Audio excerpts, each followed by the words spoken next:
Hello, everybody, and welcome to our second session of listening to and hearing from the Isme Honorary Life Members. And in this section, we are listening to thoughts, some themes on music education. I have a question for you. Do you remember having a strong desire to be like any one of your teachers? And then somehow stepping into the roles, the positions that very same teacher has held over time. You know, music education offers us opportunities for just that. And one of our speakers is going to mention a few things that indicate that that is something that is real and it happens to some of us. So as Isme turns 70 next year, what do some of our honorary life members have to share with us about music education? My name is Emily Akuno. I'm Isme president, and I will be joined in taking us through this session by, I want her to introduce herself this time. Okay, thank you, Emily.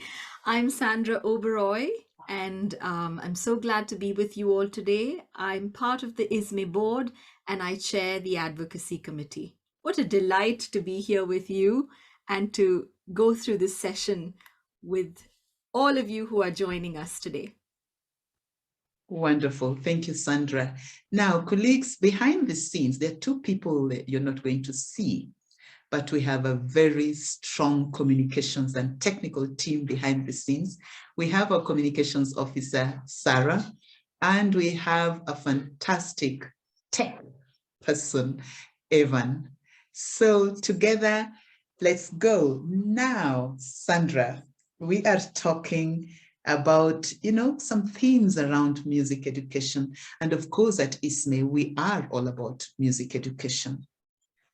We have a trio that's going to tell us a few things of their recollections, perhaps their experiences, perhaps their notions, maybe share with us from their own work about music education.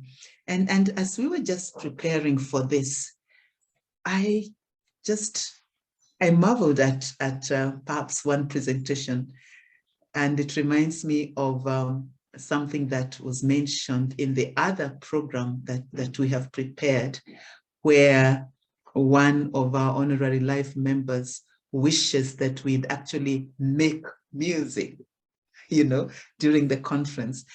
One of the presenters here is going to start by making music, and I really, really love that. But as you prepared, what would you want for us to look out for, to listen for as they three speak to us?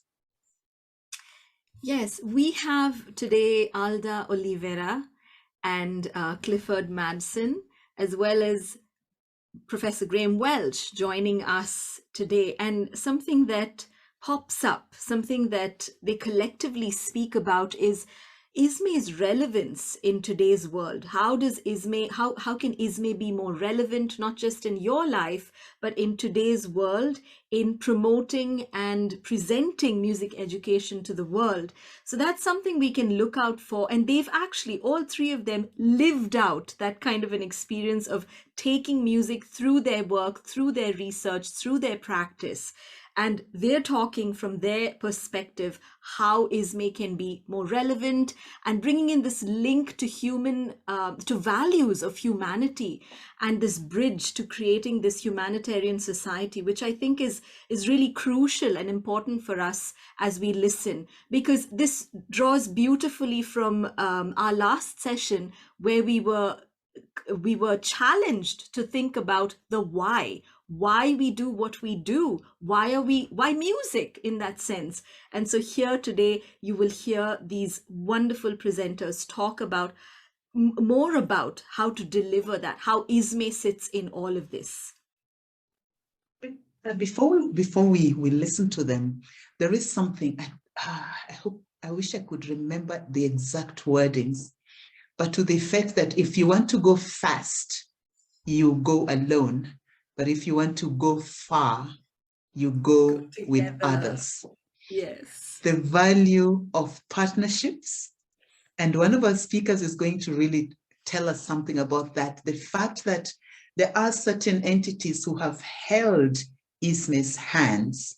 And in so doing, we have worked together and seen quite a bit happening within Isme and outside of Isme under music education. So shall we listen to the trio? Alda, Yes. Clifford, and Graham. Hello, Isme friends. I'm Alda Oliviera from Brazil.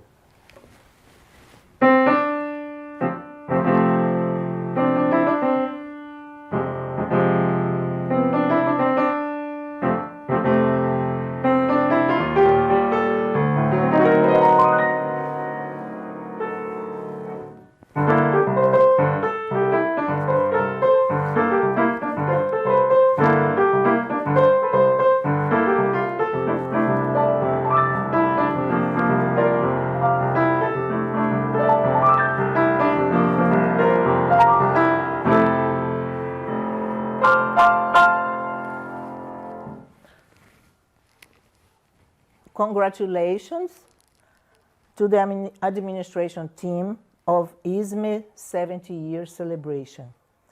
This is a very, very special moment for all music educators around the world. Isme is the premier international organization for music education affiliated to the International Music Council and UNESCO. It has members in more than 80 countries, respects all music and all cultures of the world, and believes that every individual has the right to music education. In September 21st, I wrote a text that was presented in Cancun, Mexico, about the process of music education's consolidation in Brazil. I analyzed the articulation of research in music education as a curricular subject at schools and the training of music teachers. I am very much concerned about the contemporary scene the world is going through. I'm certain that Isme and all its members have a very important role to develop right now. The world is becoming more and more complex. I have never thought we would be going through a pandemic and a wartime. The recent social, cultural, political, and health security problems of our contemporary society is changing the problems of our contemporary society and the values of humanity. I'm sure that music and the arts may be a powerful bridge to create a more humanitarian, healthier, and safer and happier world. In spite of the fact that there are several situations and many studies demonstrating the power of music, music education and the arts are almost always out of curricula or are underestimated by the main curricular developers in most of the country's schools. In contrast, music as a general, functional, and cultural product is a very powerful source for businesses and other profitable institutions such as radio, TV, movies, internet, advertisements, pop music events, all kinds of public and show houses, bars, and even in sports events. This is a paradox. Isme members believe in the values expressed that lived experiences of music in all their many aspects are a vital part of the life of all people in the world. If music education is not being highly valued within schools, Then let's emphasize programs and partnerships for music education outside the schools.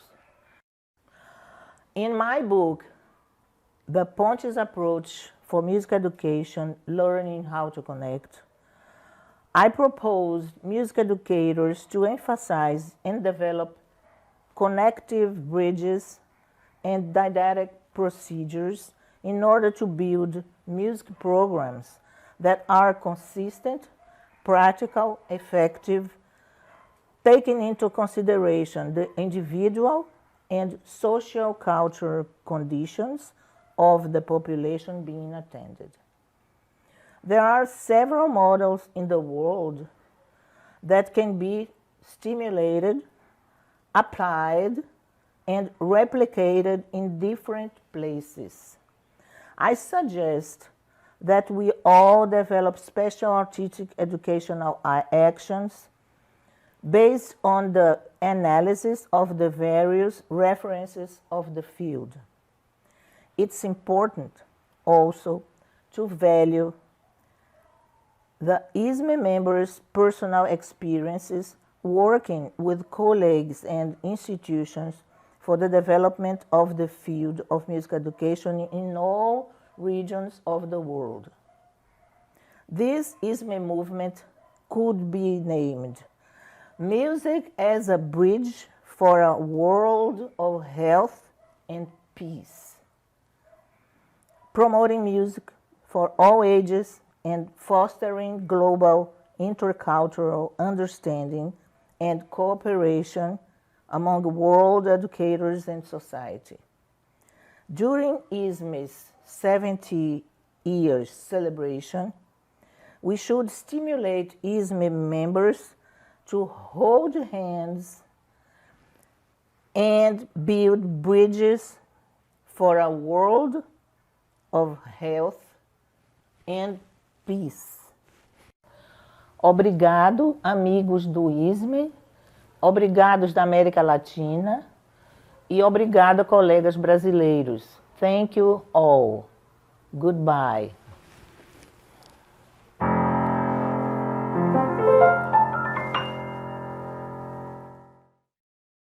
Hi, I'm Clifford Madsen, and I'm delighted to be here to talk to the members of the International Society for Music Education.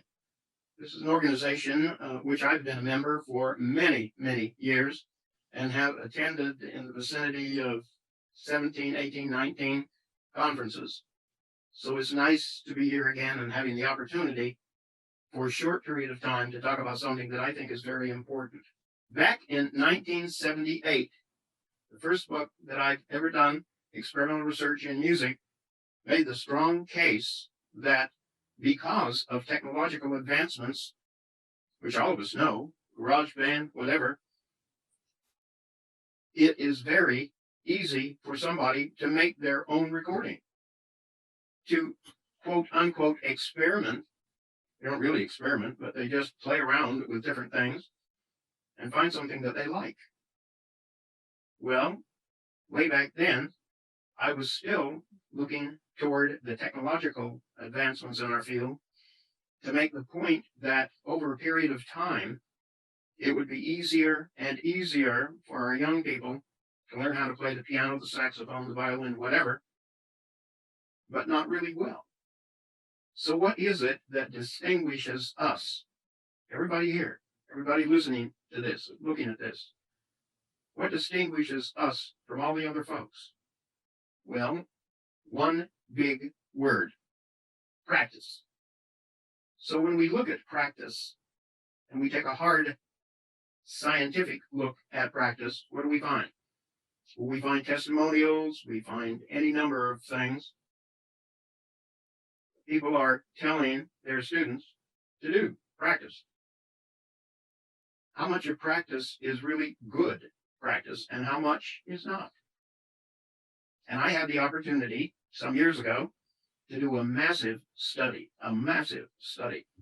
Its title is a 30-year follow-up study of applied music practice with subsequent level of performance and ratings of former teachers.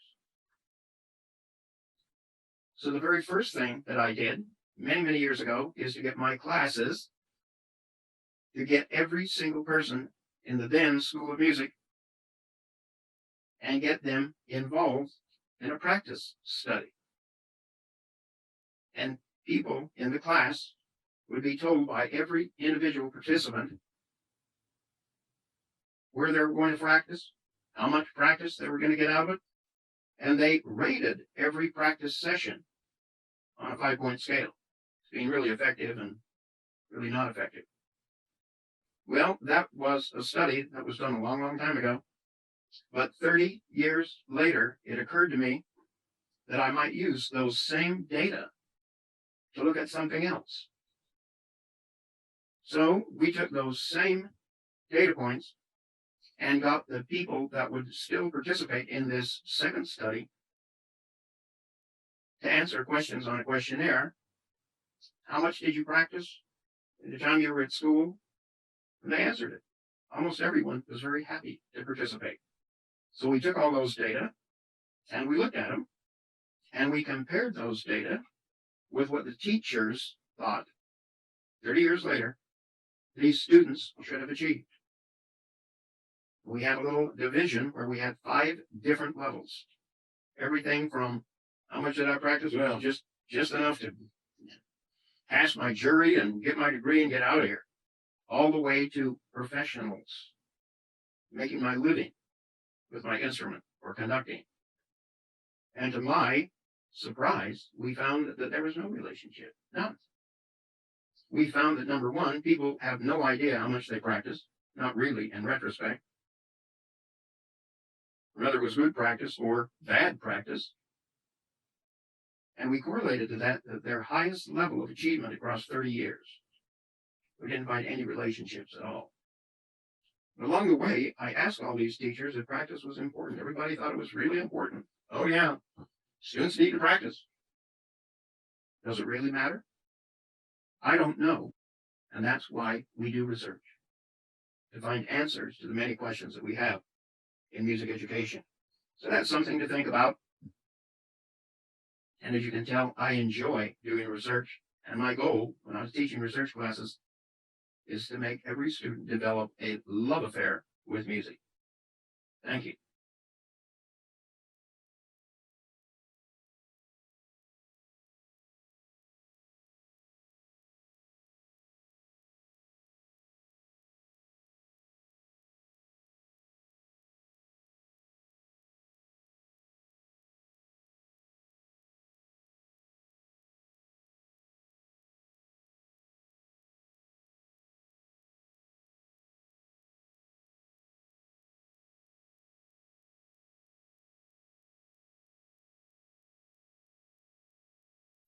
Well, thank you very much for this opportunity just to share some thoughts about Isme, its history, and also joining up with what counts as music education in our modern world. My name is Professor Graham Welch.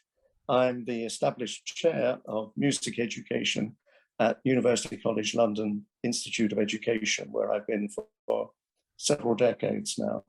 1982 was the first time that I attended a session, and that was at Roehampton, where I was a doctoral student, just getting towards completing my PhD, and a full-time music teacher, and a deputy head teacher, a generalist teacher, but with an interest in music.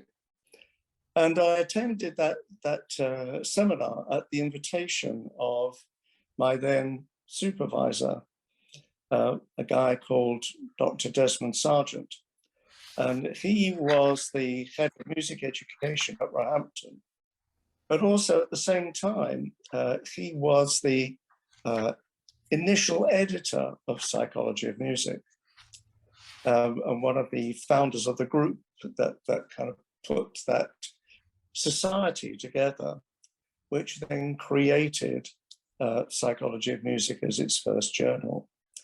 And so my, if you like, research career has been kind of running in parallel of me being a teacher, me being a researcher, and joining up my research with Isme, and at the same time joining my research up with that society, the Society for Education, Music and Psychology Research. I've continued that link with Isme, both as a commissioner, as someone presenting at conferences, as the first modern UK president of Isme, but also enabling the charity to support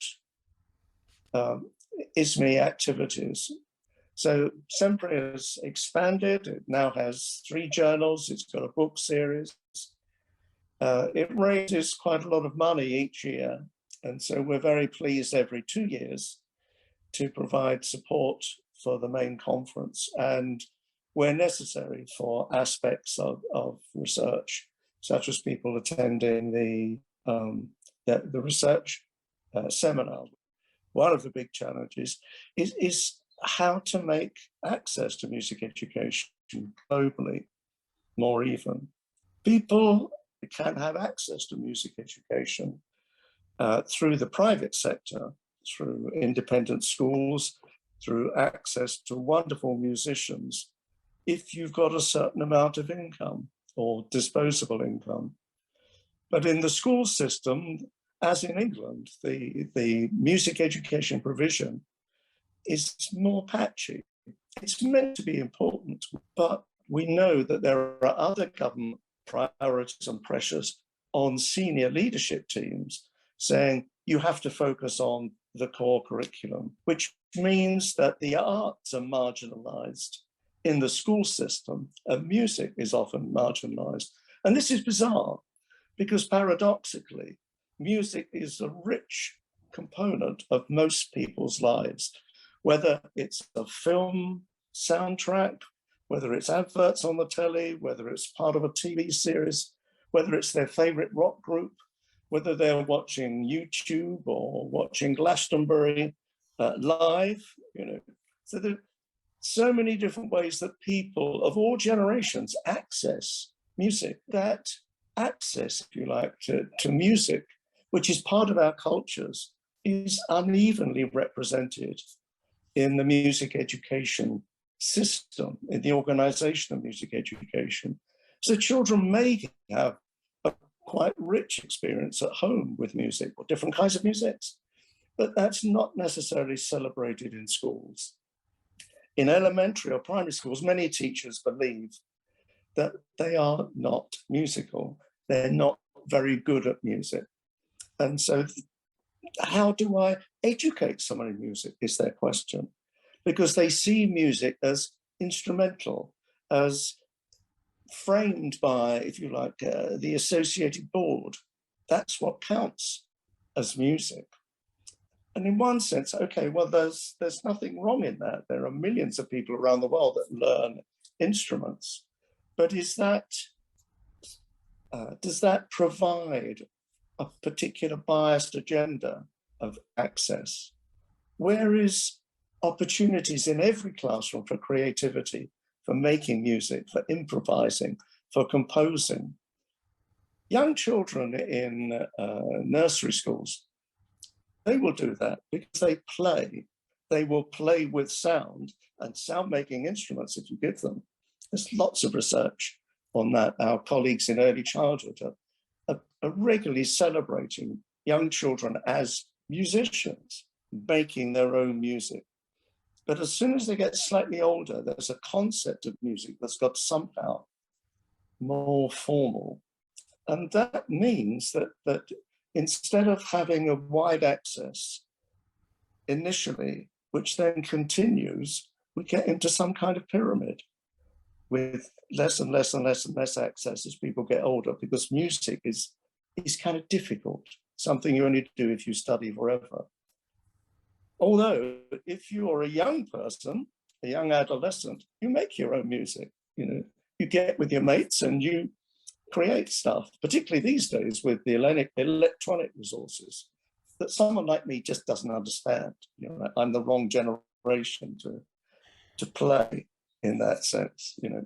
But I think the big issue is access, how we provide equal access to music education globally. Wow. Sandra, you mentioned access earlier, and this has come through so many times.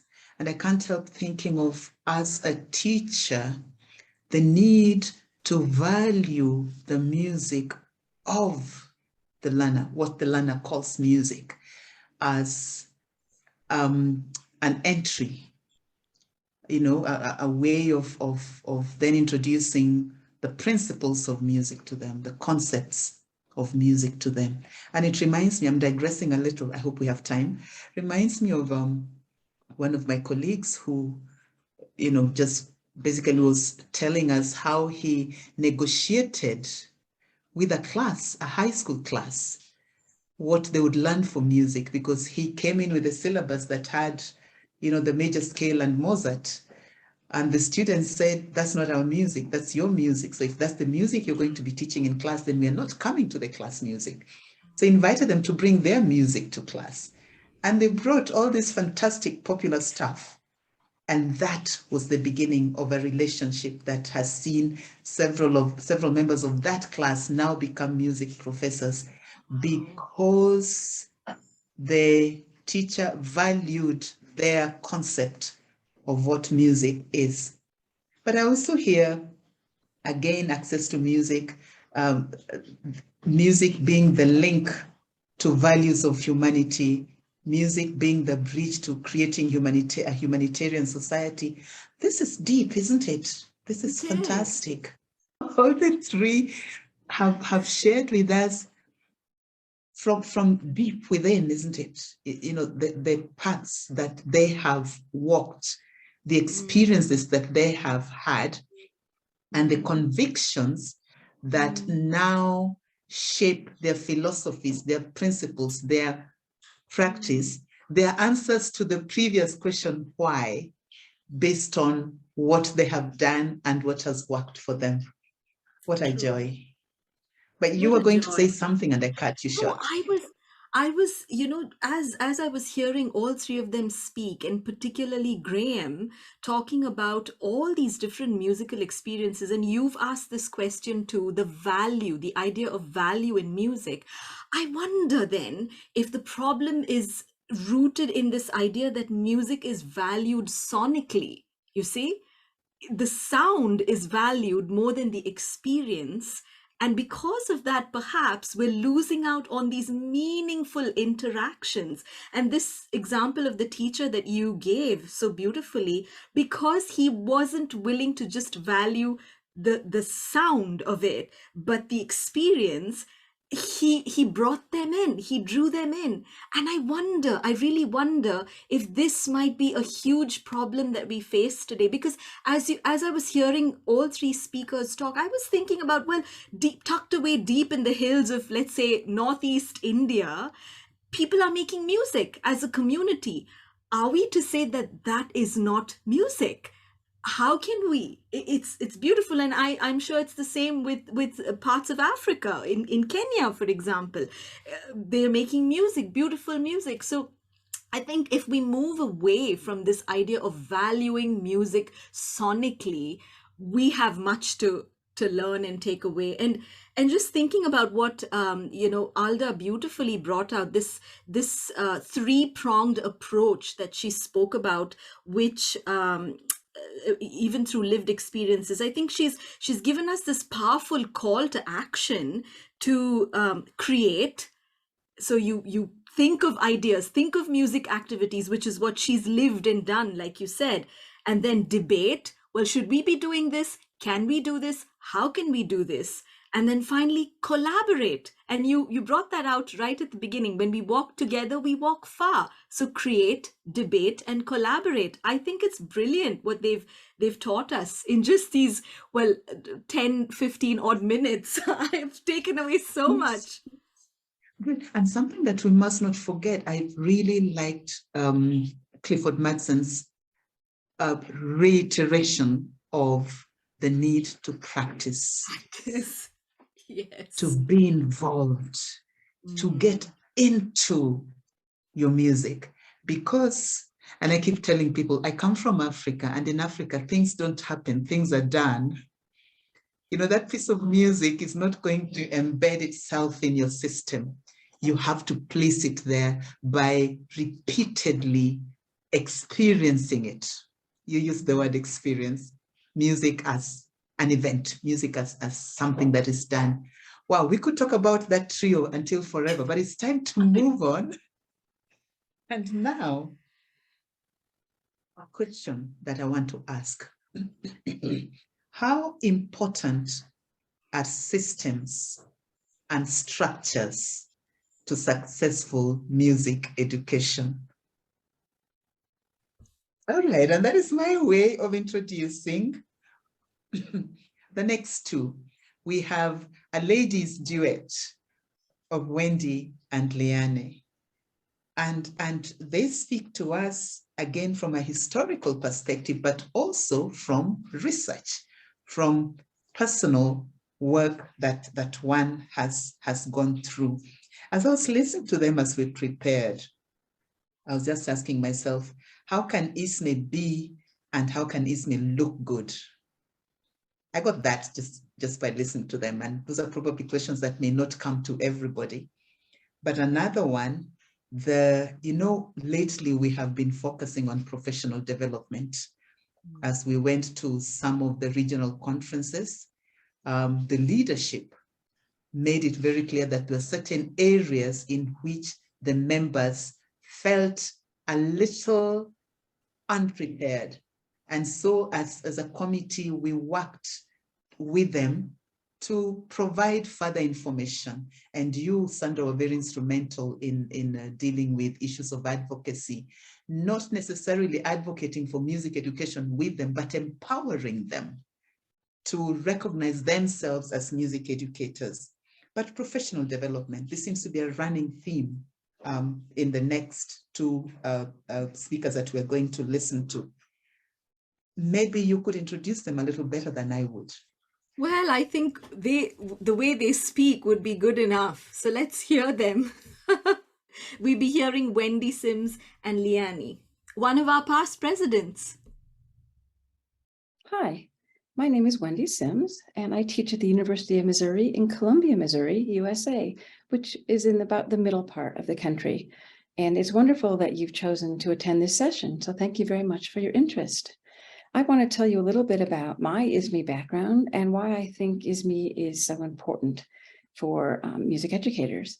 My first Isme experience was the research seminar in London in 1982, and then the Bristol World Conference. And after those events, I knew this is something I had to keep doing.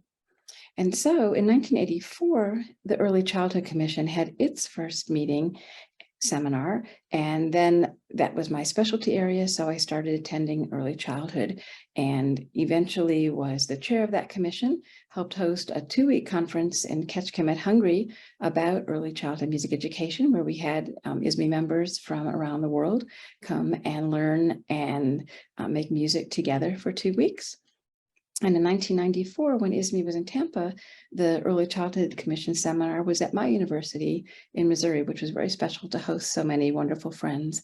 Well, I moved from the commission onto the Isme board and eventually took over chairing the Publications Committee and was one of the people involved in moving the journals from Isme self-published journals to transitioning to SAGE, which has been great for the journals. They reach far more people this way in universities and people all over the world.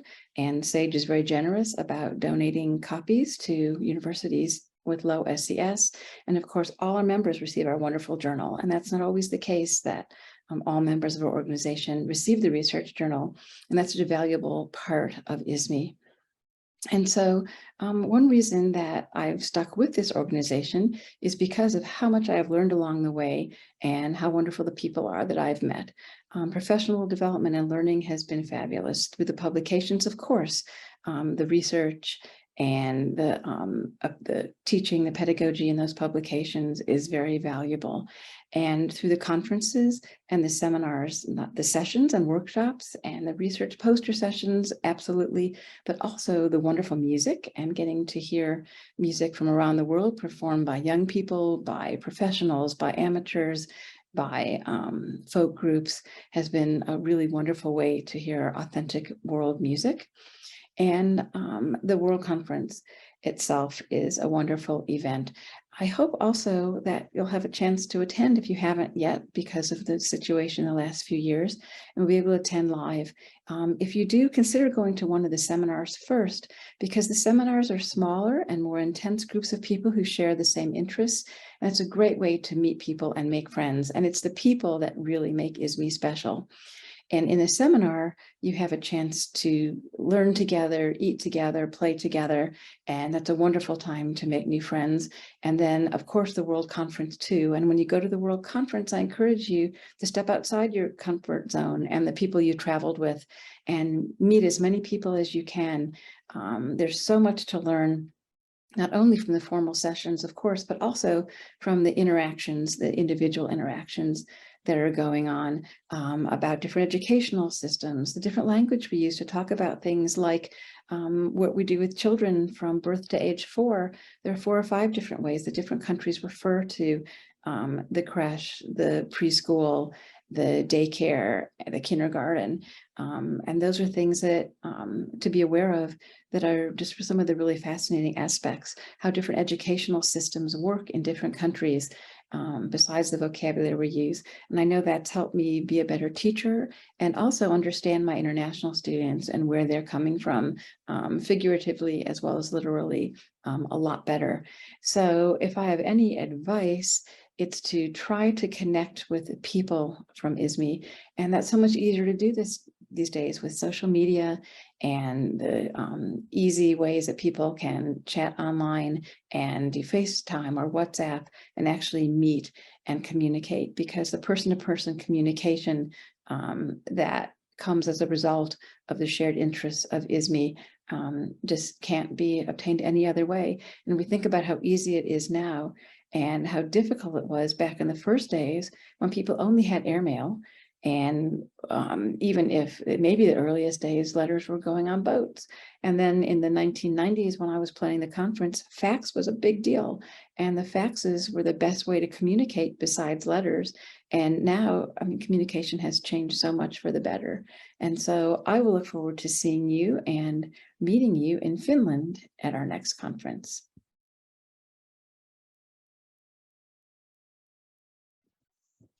Hello, ISME members from around the world. I'm very pleased to participate in this session with my dear colleagues, ISME Honorary Life Members. Among the many topics to share with you, I choose one that impacted me as a music educator and as a music manager. So today, I would like to offer a snapshot about my experiences with creating a structure of regional conferences during my presidency between 2006 and 2008. Regional seminars and conferences with the support of ISME started in 1997 with the first Latin American Music Education Conference held in Brazil in partnership with ISME. Then in 2001, Africa and Asia Pacific organized regional conferences through PASME and APSMER, respectively, also with some support of ISME. As part of the Biennium Plan 2006-2008, ISME proposed to establish ISME regional conferences as a new structure within ISME. We had conversation with regional leaders to implement the ISME Regional Conferences project in partnership with regional organizations. So between 2006 and 2008, we held regional conferences and planning seminars in 5 regions of the world: Africa, Asia Pacific, Latin America, and North America, and Europe. The rationale behind the establishment of a regional conference structure within the society was the need to reach out to ISME members, to make the society more inclusive by embracing local and regional music education practices. Also to share reports and discussions at Isme World Conference on Music Education and cultural, social, and economic issues across the regions. It helped Isme Board and the Executive Committee to work in a more targeted way on the advocacy campaigns, policy development, and provision for music education in schools and communities. Last year, we had regional conferences in South Asia, Pan America, together with Latin America, Europe, Africa, and Asia Pacific. As an overall evaluation, it is possible to say that regional conferences meant a huge step forward on promoting Isme outreach activities, encouraging equal opportunities to music education, institutions, and music educators. During my presidency, I attended regional conferences and the North American Planning Meeting and witnessed a growing sense of our music educators becoming a cohesive global community without excluding any region. Meeting people in their regions, appreciating their unique culture, their music traditions, and how they teach music classes was one of the most enriching and important opportunities for me and certainly for other Isme members. One of the things Isme should be proud of is that the Isme Board and Executive Committee at that time always emphasized the concept of collaboration with our regional partners.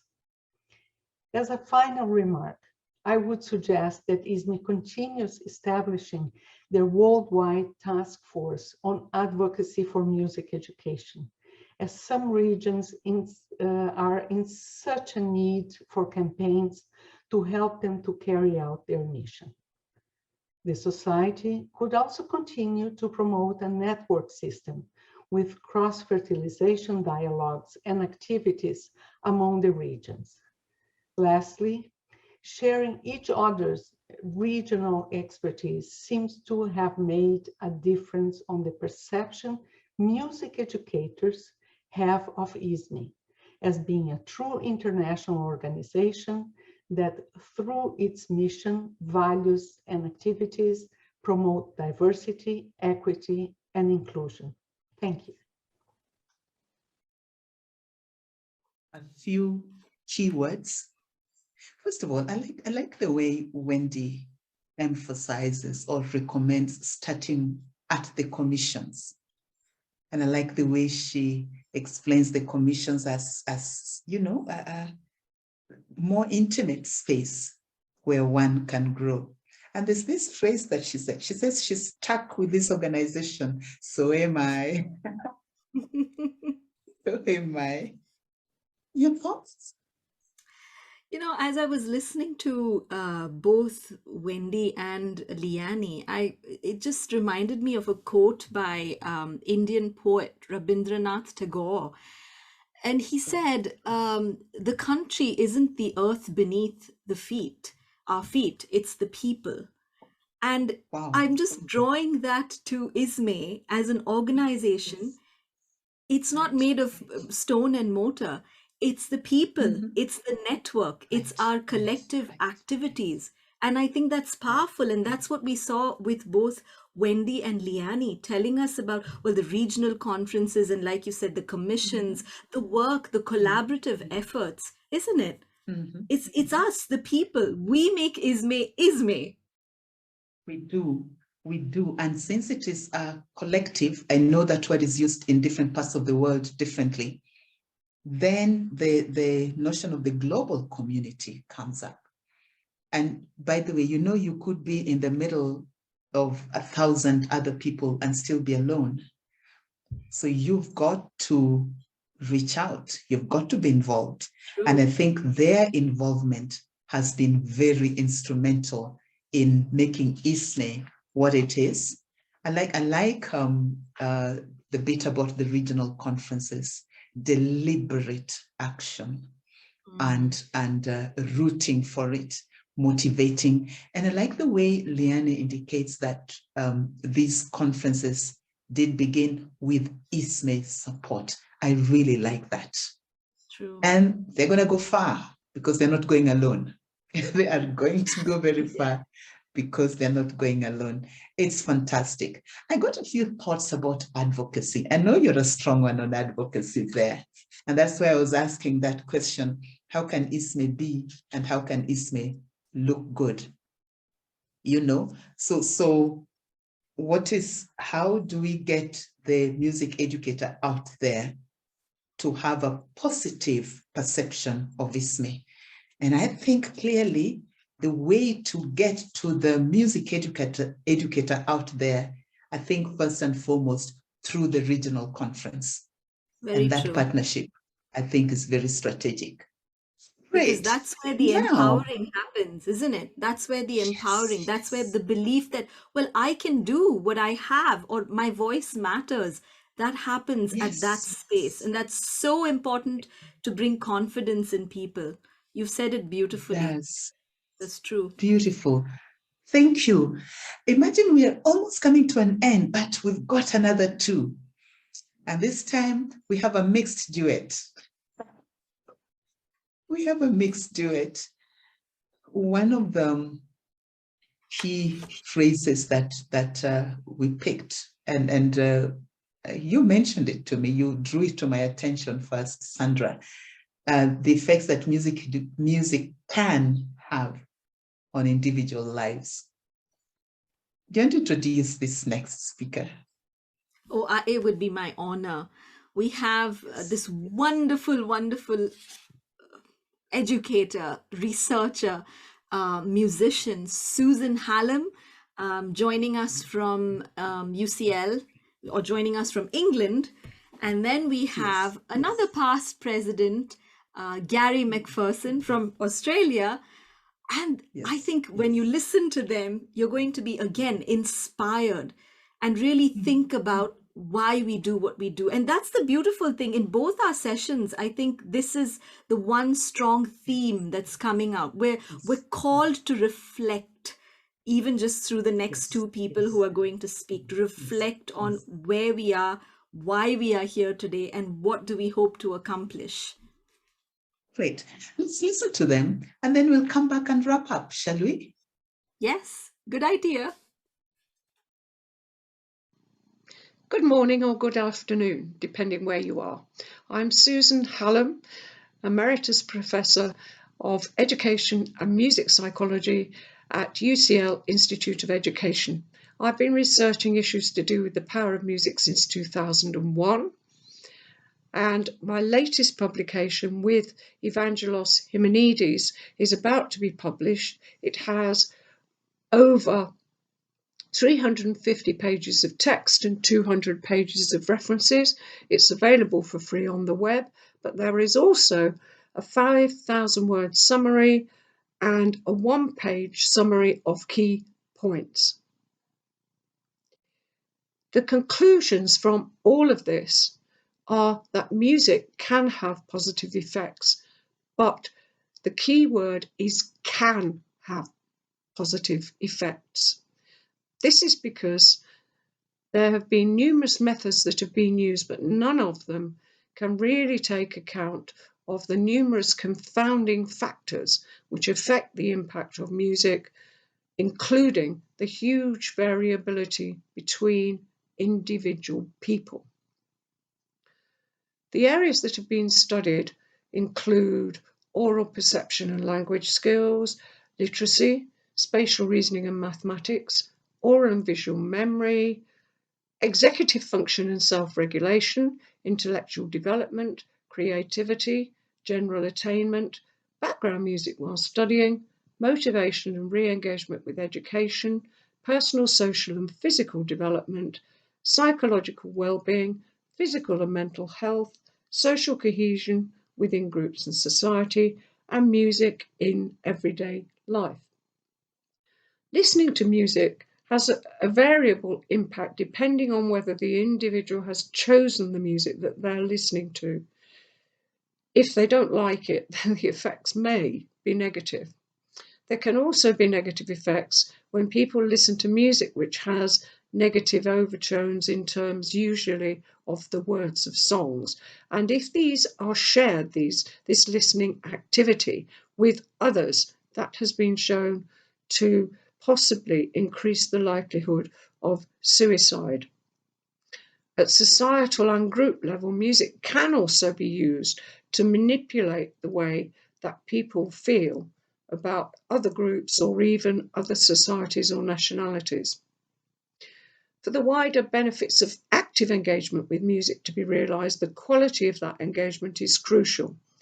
Overall, high quality engagement requires that there's a good relationship between the participants and the person who is teaching or facilitating the activity, that they like the music itself, and that's particularly important in adolescence, and that the teacher is enthusiastic and inspirational, that the teachers have high expectations, and that those engaged with making music are actively engaged and are enjoying the experience.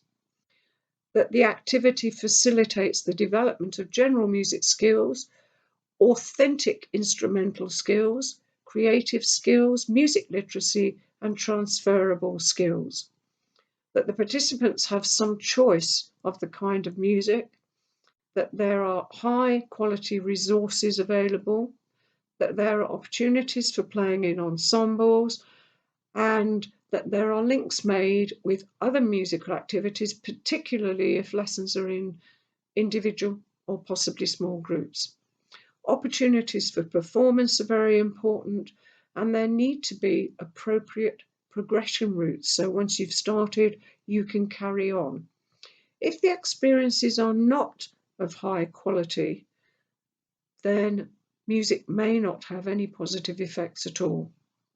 The music education community as a whole needs to try to ensure that all activities are of high quality. And I know from my own experiences of observing some music teaching, they are not always of high quality. Thank you. Hi everyone, I'm Gary McPherson, and I've been a member of Isme since the early 1980s.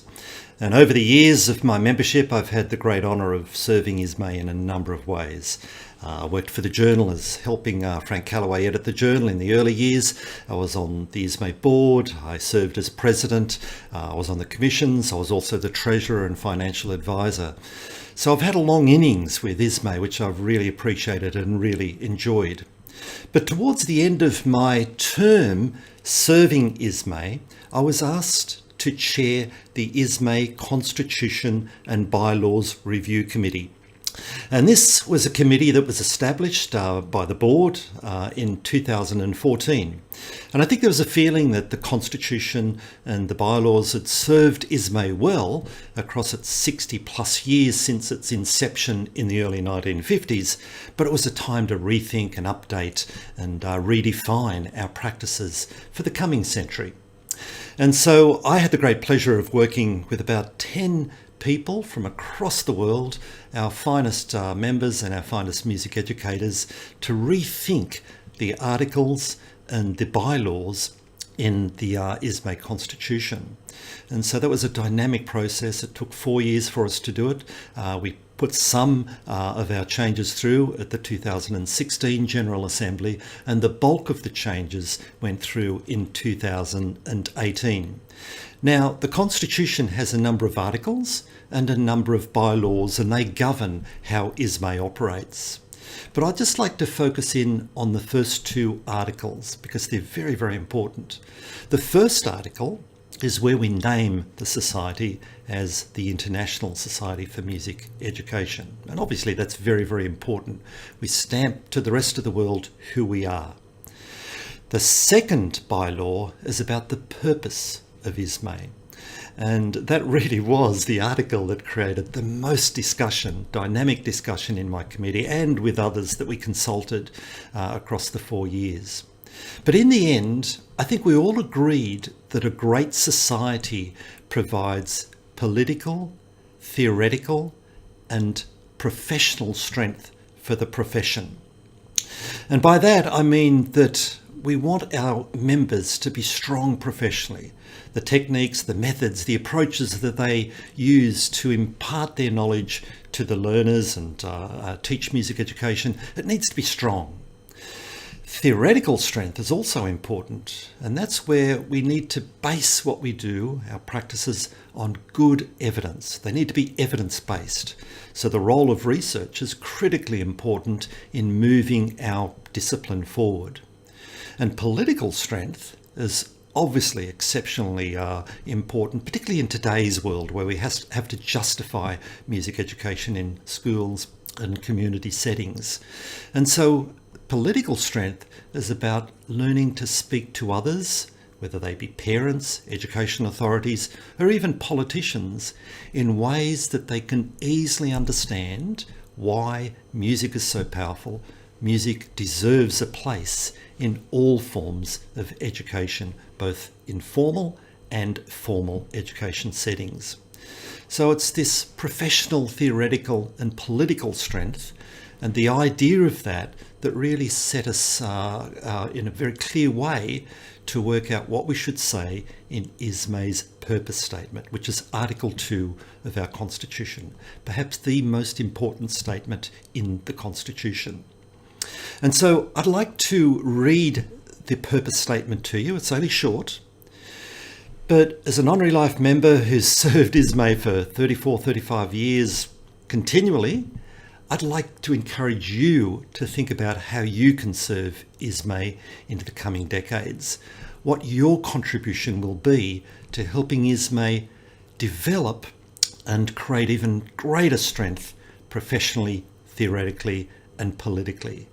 You have an important role as we, the Honorary Life members, step back, and we want you to take over. We want you to take up the challenge of helping to develop music education and Isme even further into the coming years. So let me read Article 2, the purpose statement. I'll read it twice.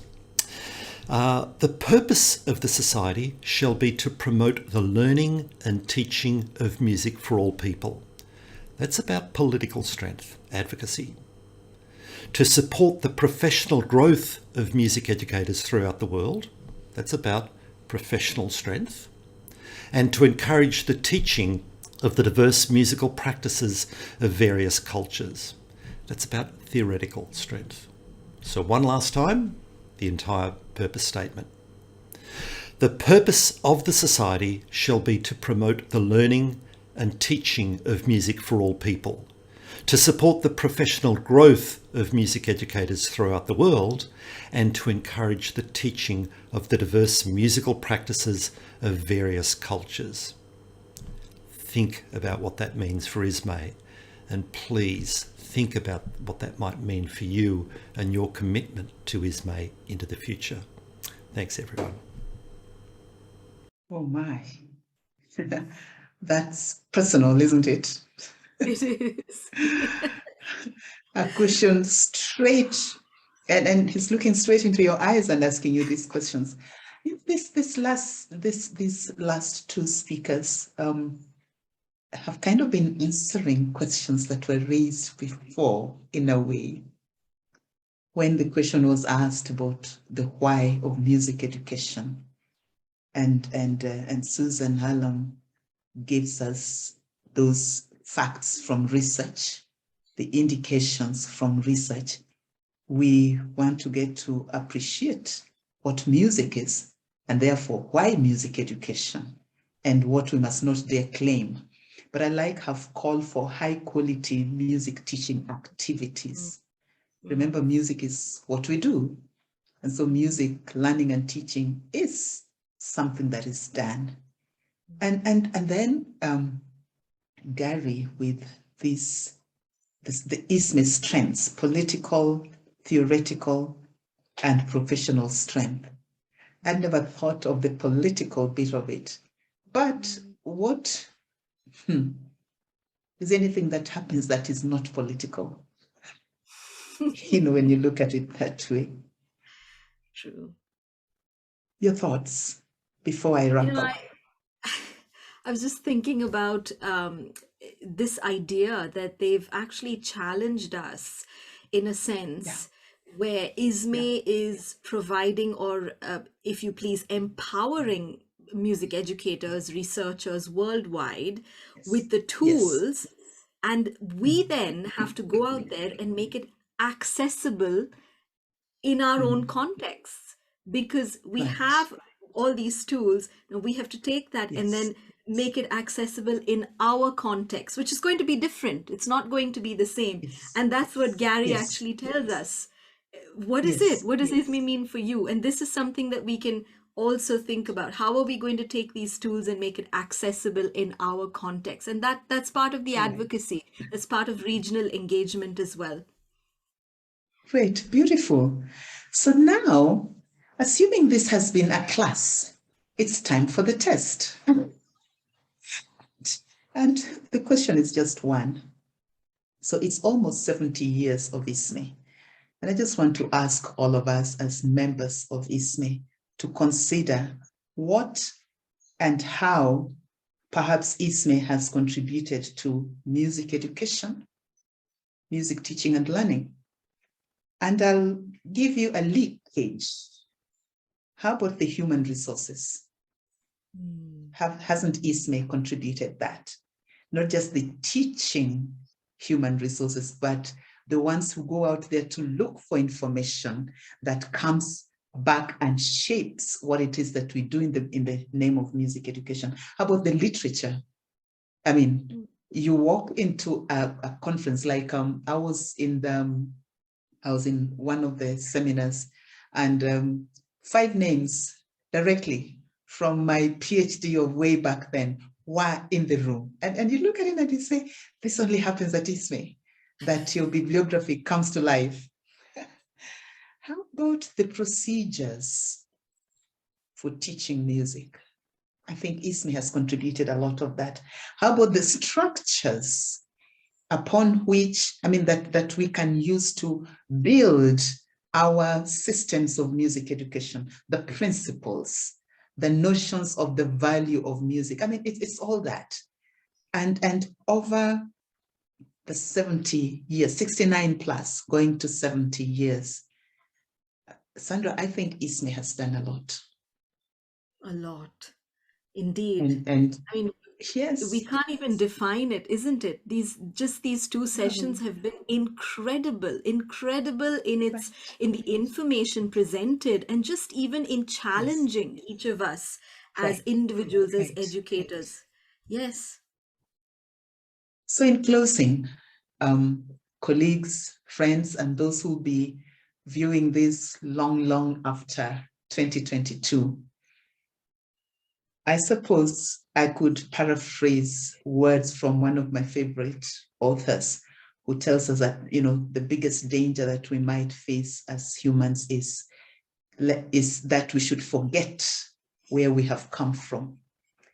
And I'd like to urge us, in paraphrasing that, in transposing that to our Isme situation, that we should not forget our past, because our future strength is seriously pegged on our past achievements.